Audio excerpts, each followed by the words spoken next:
ई content दिनांक 23/7/2020। BA part 3 Hindi साहित्य paper प्रथम द्विवेदी युग अथवा सुधारवादी युग। द्विवेदी युग ही वास्तव में खड़ी बोली पद्य का वास्तविक युग है। इस युग को अनेकों विद्वानों ने अलग अलग हिसाब से व्याख्यायित किया है, जिसमें सर्वमान्य जो धारणा दी है वो डॉक्टर रामविलास शर्मा ने दी है। रामविलास शर्मा के अनुसार इसे नव जागरण काल का शुभारंभ माना गया है। जैसा कि 20वीं सदी का आरंभ भारतवर्ष में हर क्षेत्र में विकास का युग माना गया है। भारतेंदु जी के समय में जो सामाजिक, राजनीतिक, आर्थिक व सांस्कृतिक और साहित्यिक क्षेत्रों में परिवर्तन प्रारंभ हुए थे, वे द्विवेदी युग में आकर तीव्र रूप में प्रभावित हुए हैं। अर्थात इन सभी क्षेत्रों के अंतर्गत जो परिवर्तन शुक्र जी के टाइम में हुए थे वो उनमें वृद्धि हुई, और वृद्धि भी तीव्रगामी वृद्धि हुई है। महावीर प्रसाद द्विवेदी जी इसके केंद्र बिंदु रहे हैं। अर्थात महावीर प्रसाद द्विवेदी जी के अथक प्रयासों के द्वारा ही यह परिवर्तन या विकास संभव हो सका है, तथा उन्हीं के नाम पर इस युग का नामांकन हुआ है या जाना जाता है। द्विवेदी जी ने स्वयं अनेकों रचनाएं की तथा अपने समकालीन कवियों के द्वारा या रचनाकारों के द्वारा भी रचनाएं करवाई, और उन्हें प्रकाशन देने के लिए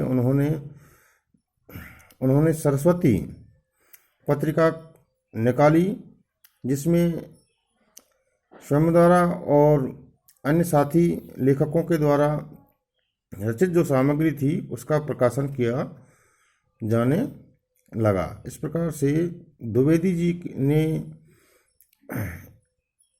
अपने अथक प्रयासों के माध्यम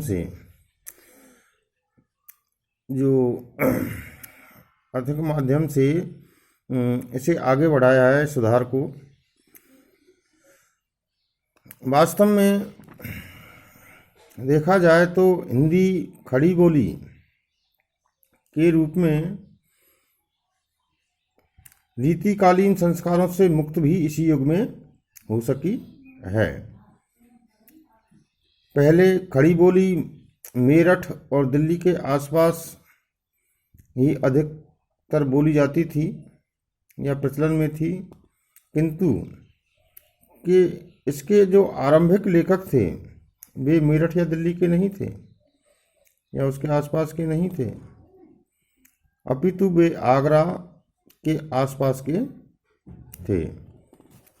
जैसे लल्लू लाल, राजा लक्ष्मण सिंह आदि अनेक जो लेखक हुए हैं वो आगरा के आसपास के ही थे। द्विवेदी युग में हिंदी कविता के प्रमुख कवियों में हरिओद गुप्त जी, ठाकुर गोपाल शरण सिंह, श्रीधर पाठक, जगन्नाथ रत्नाकर, सत्यनारायण, लोचन प्रसाद पांडे को गिना जाता है या ये रहे हैं। इन सभी ने अपने अपने स्वतंत्र काव्यों की रचनाएं भी की है। तो एक महत्वपूर्ण प्रवृत्ति जो द्विवेदी युग में देखी जाती है वो है स्वतंत्र काव्यों की रचनाएं करना, और यह स्वतंत्र काव्य रचना की जो प्रवृत्ति है इसी युग में आरंभ होती है। अब देखें कि खड़ी बोली आगरा और दिल्ली के आसपास की जनता की बोली के रूप में बहुत दिनों से चली आ रही थी। अर्थात अपभ्रंश काल से लेकर खड़ी बोली की स्थापना के समय तक यहाँ कुछ रूप में खड़ी बोली का अंश दिखाई देता रहा है। उर्दू भाषा ने भी जो अपनी पहचान बनाई है वह खड़ी भाषा के माध्यम से ही बनाई है। इसे उर्दू भाषा की जननी भी खड़ी भाषा को कहा जाता है। मुसलमानों ने इसी से उर्दू भाषा को रूप दिया है, खड़ी भाषा के माध्यम से ही। इसकी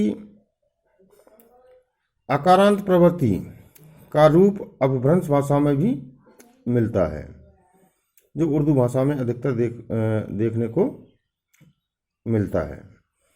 खड़ी बोली का झंडा बुलंद करने वालों में मुजफ्फरपुर के रहने वाले अयोध्या प्रसाद खत्री प्रमुख रचनाकारों में रहे हैं। आधुनिक हिंदी काव्य का ये दूसरा चरण द्विवेदी चरण के नाम से प्रसिद्धि प्राप्त करता है। समय सीमा की दृष्टि से देखा जाए तो द्विवेदी युग संमत 1950 से 1975 तक की जो समयावधि है उसे द्विवेदी युग कहा जाता है। अर्थात इस अवधि में ये पहला हुआ है। इसी समय में खड़ी बोली में हिंदी कविता की असल प्राण प्रतिष्ठा होती है। हिंदी कविता ने इसी काल में देश और समाज की समस्याओं को संबद्ध होकर जातीय जनजागरण की सबल वाहिनी होने का गौरव प्राप्त किया है। कहने का अर्थ ये है कि यही वो काल है जब हिंदी कविता या हिंदी रचनाओं के भीतर देश, समाज और जाति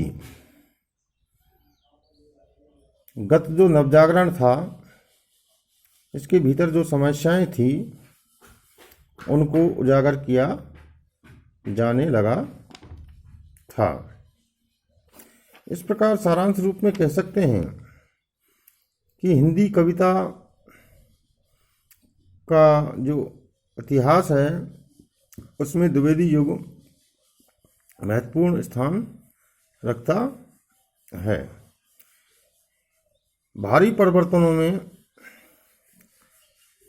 विकास देने का कार्य द्विवेदी युग के कवियों के माध्यम से किया गया है और द्विवेदी जी का इसमें महत्वपूर्ण योगदान माना जाता है। अब अभ्यास के लिए दो एक प्रश्न पूछे जा रहे हैं। आपसे अपेक्षा है कि आप उनके उत्तर अवश्य लिखेंगे।